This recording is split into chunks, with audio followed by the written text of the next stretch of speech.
వి gold trusted gold buyers తాకట్టులో ఉన్న బంగారాన్ని విడిపించి ఈ రోజు ఉన్న మార్కెట్ ధరకే కొనబడును. మరిన్ని వివరాలకు సంప్రదించండి 77107720. జీవితంలో అపజయాలు, జయాలు, ఎదురు దెబ్బలు ఇవన్నీ కూడా అత్యంత సహజమైన విషయం. దురదృష్టం ఏమంటే ఇవాళ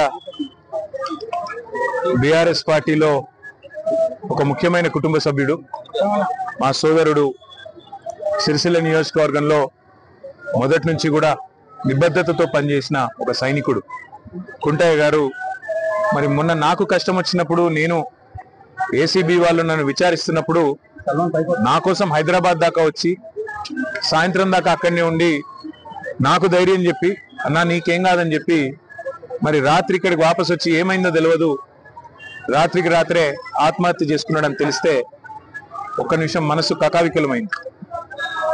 వారి కుటుంబాన్ని ఈరోజు కలిసిన తర్వాత నిజంగా కూడా బయట రాజకీయ నాయకులు అంటే ఏదేదో ఊహించుకుంటారు, కానీ బయటికి ఇంత గంభీరంగా కనబడ్డా లోపల దుఃఖాన్ని దాచుకొని లోపల కష్టాన్ని కూడా అదిం పెట్టుకొని ఒకవైపు ప్రజల కోసం పనిచేస్తూ మరొక వైపు తమ కుటుంబాన్ని కూడా కాపాడుకునే క్రమంలో ఒక ఒత్తిడికి లోనై మా సోదరుడు దురదృష్టవశాత్తు ఆత్మహత్య ప్రయత్నం చేయడం జరిగింది. తెలవంగానే నేను మా మండల పార్టీ అధ్యక్షులు గజబింకర్ రాజన్న గారికి, మా జిల్లా పార్టీ అధ్యక్షులు తోటాగయ్య గారికి ఫోన్ చేసి అర్జెంటుగా అత్యవసరంగా అవసరమైతే హైదరాబాద్ షిఫ్ట్ చేస్తారా, లేకపోతే ఎల్లారెడ్డిపేటలో ఉండే మన అశ్విని హాస్పిటల్ తీసుకుపోయి, ఎందుకంటే అక్కడ పాయిజన్ కేసులు ఎఫెక్టివ్గా ట్రీట్మెంట్ ఇస్తారని తెలుసు, మీరు వెంటనే తీసుకుపోండి అంటే వాళ్ళు కూడా పాపం శాయశక్తుల ప్రయత్నం చేసింది.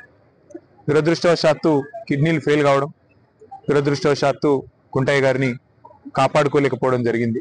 కానీ ఆ కుటుంబానికి అన్ని రకాలుగా ఆ ఇద్దరు పిల్లల చదువులు, వారి పెళ్లిళ్ళు, ఆ ఇద్దరు పిల్లలు, వారితో పాటు వారికి ఉండే ఇతర సమస్యలు అన్నిటినీ కూడా నేను చూసుకుంటానని చెప్పి వారి కుటుంబానికి నేను మాట ఇచ్చిన. ఒక ఎమ్మెల్యే గారు పోతే ఆ కుటుంబానికి ఎట్లా అండగా ఉన్నామో ఈరోజు మా కుంటయ్య గారికి కూడా, ఆ కుటుంబానికి కూడా అదే స్థాయిలో, పూర్తి స్థాయిలో అండగా ఉంటాం. వారు మాకు ఇచ్చిన వారి సహచర్యం కానీ, వారు మాతో పాటు కలిసి గడిపిన సమయం కానీ, అదేవిధంగా వారు పార్టీకి చేసిన సేవలు కానీ ఇవన్నీ దృష్టిలో పెట్టుకొని ఆ కుటుంబానికి మొత్తం బీఆర్ఎస్ పార్టీ జిల్లా నాయకత్వం మొత్తం అండగా ఉంటుంది. పూర్తి స్థాయిలో ఆ కుటుంబాన్ని ఆదుకుంటాం, పూర్తి స్థాయిలో ఆ కుటుంబాన్ని కాపాడుకుంటామని చెప్పి తెలియజేస్తూ అధికారులను కూడా నేను కోరుతా ఉన్నాను. ఇవాళ పోలీస్ స్టేషన్లు సెటిల్మెంట్లు అడ్డాలుగా మారిపోయినాయి.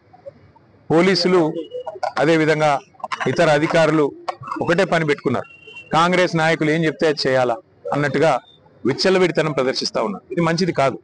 రాజకీయాల్లో గెలుస్తాము, ఓడతాం, మేము కూడా 10 ఏళ్ళ అధికారంలో ఉన్నాం, కానీ గింత లేకి పనులు, గింత చిల్లర పనులు ఎన్నడూ కూడా చేయలేదు. ఇకనైనా ఇలాంటివి కాకుండా, ముఖ్యంగా ఎక్కడైనా కంప్లైంట్ వస్తే, ఈ కుంటయ్య గారు కంప్లైంట్ చేసినారు, నాకు రావాల్సిన డబ్బులు ఇవ్వకుండా నేను సతాయిస్తున్నారని, ఉల్టా ఆయన మీద కేసు బనాయించారు. అంటే ఈ రకమైన వేధింపులు, ఈ రకమైన సివిల్ మ్యాటర్లో కూడా పోలీసులు దూరడము, సెటిల్మెంట్లకు ప్రయత్నం చేయడము, ఈ రకంగా అరాచకం చేయడము, ఇది ఎంత మాత్రం మంచిది కాదు. నేను ఏ ఒక్కరి మీద నేను విమర్శ చేస్తలేను. ఇది ఈ రోజు కుంటయ్య గారికి జరిగింది, రేపు ఇంకోరికి జరగవచ్చు. కాబట్టి ఇది మంచిది కాదు. దయచేసి కంట్రోల్ చేసే ప్రయత్నం చేయాలని చెప్పి కూడా నేను ఈ రాష్ట్ర ప్రభుత్వాన్ని కూడా కోరుతా ఉన్నా. కానీ ఆ కుటుంబానికి మాత్రం ఇవాళ ఇంతకంటే ఎక్కువ రాజకీయం నేను మాట్లాడను. ఆ కుటుంబానికి పూర్తి స్థాయిలో మేము అండగా ఉంటాం, ఆ కుటుంబాన్ని కాపాడుకుంటాం, ఆ కుటుంబానికి పూర్తిగా మరి మనోధైర్యాన్ని ఆ భగవంతుడు ఈ ఆపత్ సమయంలో ప్రసాదించాలని కోరుకుంటూ, అన్ని కార్యక్రమాలు పూర్తయ్యేదాకా మా మొత్తం పార్టీ అంతా కూడా వారి వెంబడ ఉంటుంది.